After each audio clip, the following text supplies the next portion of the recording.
Hello everyone, welcome back to another video where we will be going over some more sales as well as purchases. We'll start off with the sales as we usually do. First card up is this 2025 Topps Chrome Cosmic Jason Tatum Gold Interstellar. These are numbered out of 50 and this one sold for $60. I think I bought it for around 50.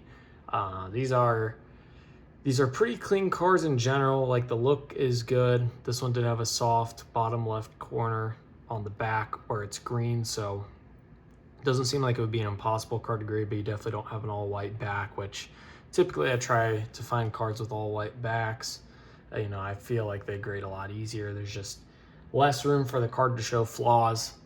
Got this Jeremy Bernard Sapphire Auto from Bowman U Chrome 2025. This one sold for $30.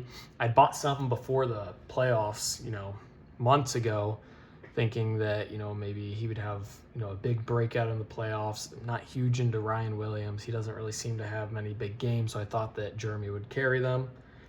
They didn't make it that far. His card prices kind of dropped, but selling it for 30 is still not bad. I think I'll take a little bit of a loss on it, but I have one more. Definitely means that people are somewhat interested, though, in getting a Sapphire Auto, of a non-first and not the biggest name in the class either. So happy with that sale. And then this Tom Brady Prism, I think sold for $185. Silver Prism from 2015, Panini Prism. Wanted to grade this one.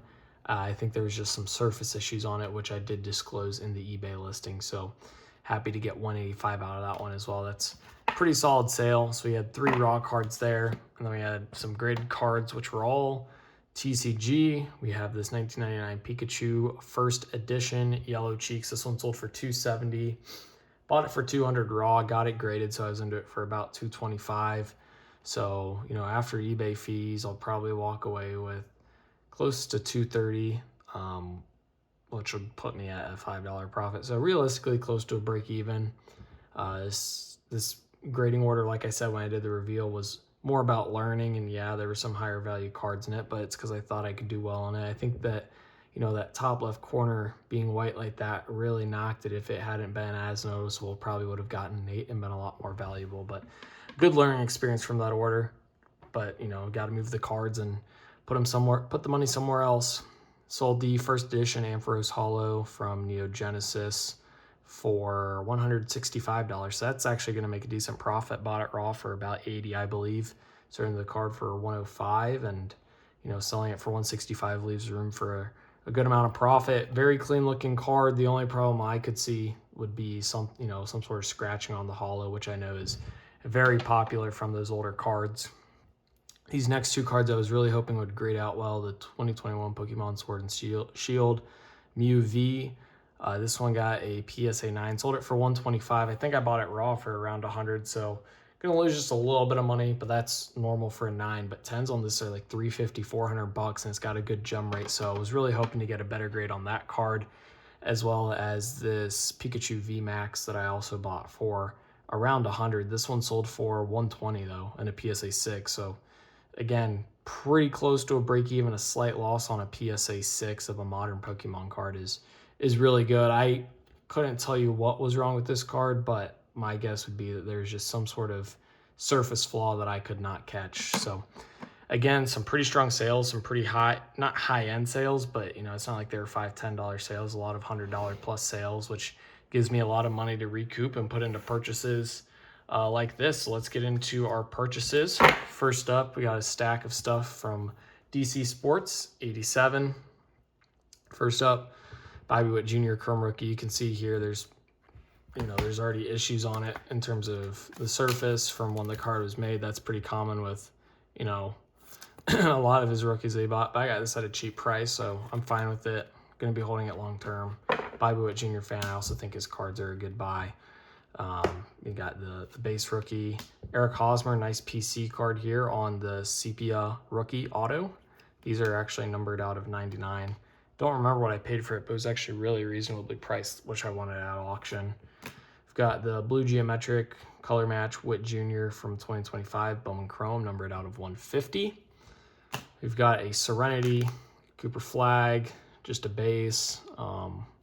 Serenity is really the only insert that I'm still buying any base stuff of Cooper Flag from 2025 Topps Chrome. I will buy some of his refractors from some of the other insert sets as well that grade really well.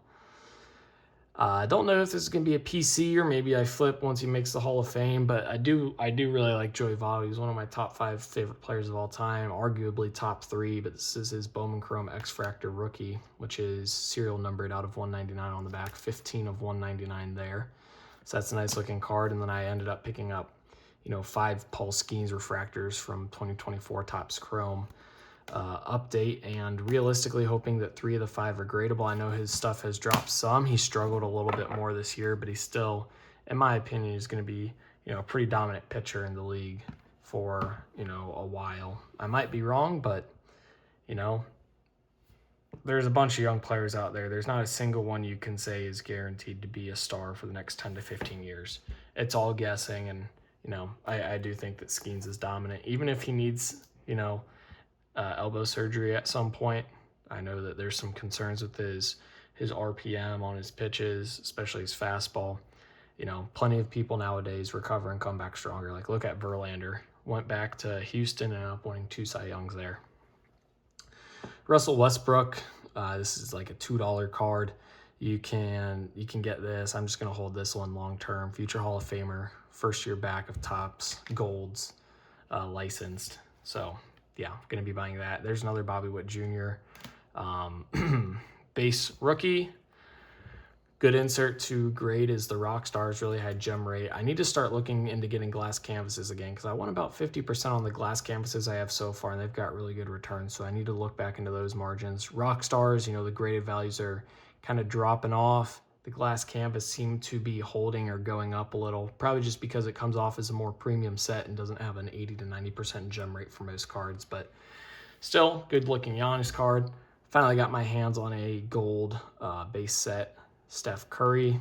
I've been saying that I'm trying to get all the future MVPs, hold these for the longer term.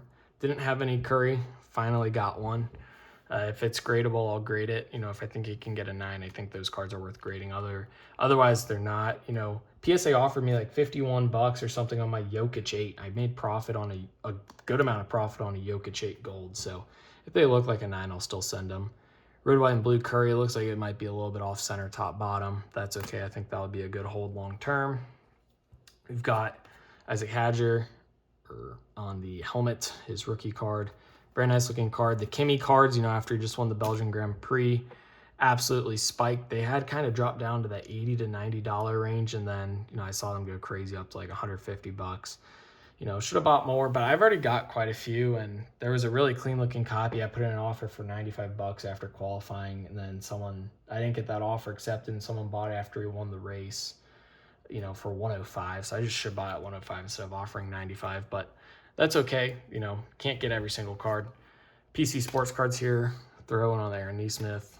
Here is a pretty nice looking Freddie Freeman black from 2011 Topps. These are extremely tough cards to grade since they're all black, but this one actually looked to be in decent shape. So even if this was like PSA 8 worthy, I think it would be good to grade. Otherwise, I do think that that's a nice hold long term. Just because, he's obviously going to be a future Hall of Famer, and that's a relatively clean looking copy, which is going to be hard to find, harder and harder to find. I know that I pulled a few back in 2011 of that card, and they show a lot more white than that. So just a really tough card to keep clean. Anytime you bump a corner or edge into anything, automatically white, automatically, loses the eye appeal of the card, unlike most other cards. Just a base Skubal rookie. If he gets traded to like the Dodgers or Yankees or something here midseason, I think that this could be a solid card to flip. I've got a bunch of them that I'm holding raw, a couple graded. I do think that card could spike if he goes to a contender. He's obviously going to be a big part of whatever team he goes to. Next card here, extremely excited about this one. I forget what I bought it at, but I bought it for like way cheaper than I thought it should go. I think this is a cool insert from Bowman. Young Kings, Wemby, gold out of 50, super clean card. Then a couple other cards to go over here. We got 2 All Aces Otanis. We got the Freddie Freeman Diamond Anniversary, nice card, and then a gold Riley Green. So hopefully you guys enjoyed. If you did, like and subscribe. Comment what you think about the cards down below in the comment section. eBay store and COMC store links in the description. As always, thank you guys for watching. 2K for life. Peace.